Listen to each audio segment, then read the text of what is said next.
Timnas Indonesia mengakhiri babak penyisihan grup Piala Asia 2023 di posisi ketiga dengan mengoleksi 3 poin. Berdasarkan 3 pertandingan yang sudah dijalani, Timnas Indonesia meraih kemenangan dari Vietnam dan kalah menghadapi Irak serta Jepang. Sementara itu, selama mengikuti Piala Asia 2023, Sinteyong kerap melakukan keputusan-keputusan aneh yang bahkan cukup mengejutkan. Seperti dalam laga terbaru melawan Jepang, di mana pelatih 53 tahun itu menempatkan Elkan Bagot sebagai striker. Bahkan keputusan berani Sinteyong sempat mengejutkan pelatih Jepang Hajime Moriyasu. Dan untuk itu inilah deretan keputusan jenius Sinteyong yang dapat pujian dari dunia.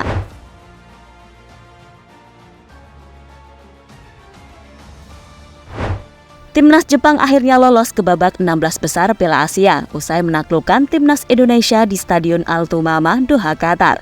Brace Ayase Ueda dan gol bunuh diri dari Justin Hubner yang hanya dibalas gol Sandy Walsh memastikan Jepang finish sebagai runner-up grup D. Meski kalah atas anak asuhnya, namun pelatih Jepang Hajime Moriyasu mengakui permainan Timnas Indonesia yang berkembang pesat. Bahkan mantan pemain Timnas Jepang ini pun memberikan kredit khusus pada pelatih Timnas Indonesia Sinteyong yang mampu membenahi skuad Garuda.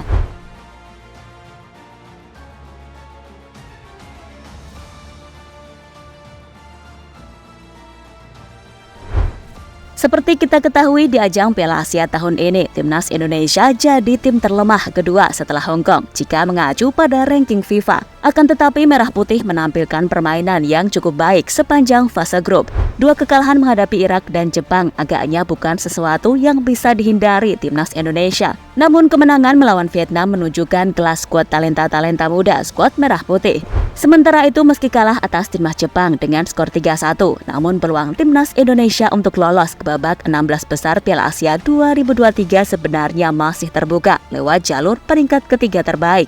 Akan tetapi anak asuh Sinteyong itu akan tergantung dengan hasil pertandingan grup E dan grup F.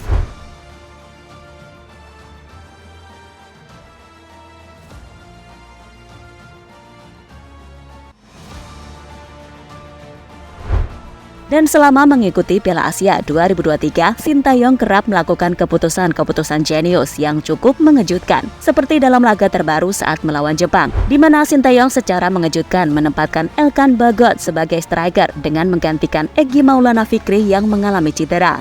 Hasilnya pun cukup memuaskan dengan memasukkan Elkan Bagot sebagai striker. Timnas akhirnya berhasil memperkecil ketertinggalan menjadi 3-1 setelah Sandy Walsh mencetak gol di penghujung pertandingan.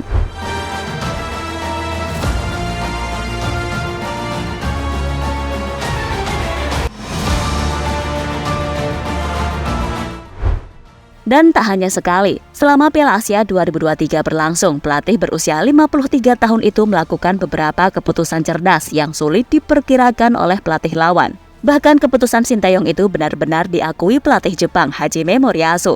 Dia mengatakan jika Indonesia mengalami perubahan cukup pesat sejak ditangani oleh Sinteyong.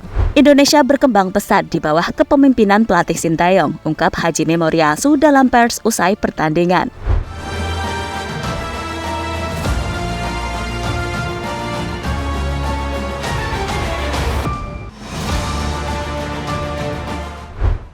Elkan Bagot jadi striker. Keputusan cerdas diambil Sinteyong saat Timnas Indonesia dikalahkan Jepang dengan skor 1-3 di laga terakhir grup D Piala Asia. Ia dimasukkan Sinteyong untuk menambah daya dobrak di lini depan karena sudah tertinggal 0-2 dari Jepang. Namun strategi ini tidak berjalan dengan baik karena Elkan Bagot terlihat kesulitan untuk bisa beradaptasi dengan posisi barunya. Padahal selama karirnya Elkan merupakan pemain berposisi bek tengah yang tiba-tiba diubah saat laga kontra Jepang. Padahal Sinteyong membawa banyak striker di Piala Asia 2023 ini seperti Hoki Caraka, Ramadan Sananta, dan Dendi Sulistiawan. Akan tetapi, setelah pertandingan Sinteyong menjelaskan mengapa dirinya menjadikan Elkan Bagot sebagai striker, dan penjelasan Sinteyong itu akhirnya diterima dengan baik oleh masyarakat Indonesia. Meskipun level penampilan Jepang sangat tinggi, tapi kami mencoba mengambil kelemahan mereka, itu tentang tinggi badan, hubungannya dengan bola-bola atas, dan itulah alasan saya menempatkan Bagot sebagai striker, ungkap Sinteyong usai pertandingan.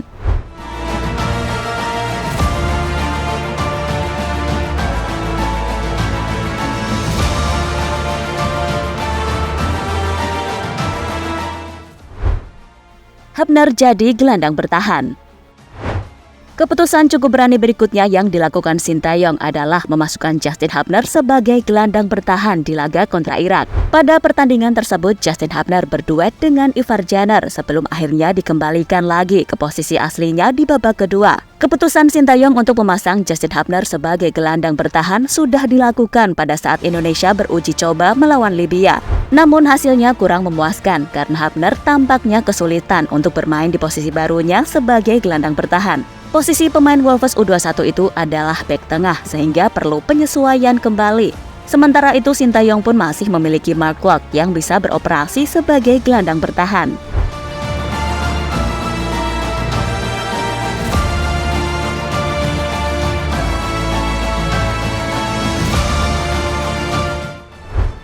Sementara itu selepas pertandingan melawan Jepang pada matchday ketiga grup D Piala Asia 2023, Sintayong mengungkapkan rasa bangganya bisa melatih timnas Indonesia. Pelatih berusia 53 tahun itu bahkan mengatakan bahwa timnas Indonesia bermain apik dan tidak menunjukkan ranking FIFA.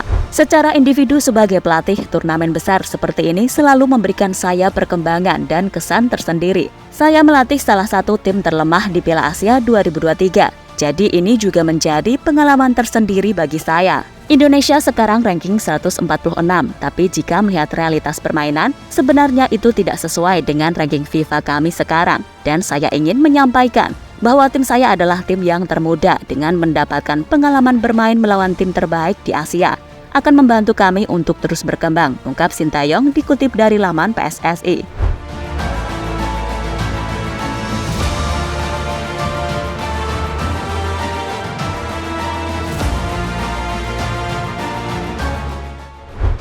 Dan jadi itulah deretan keputusan jenius Sintayong di Piala Asia.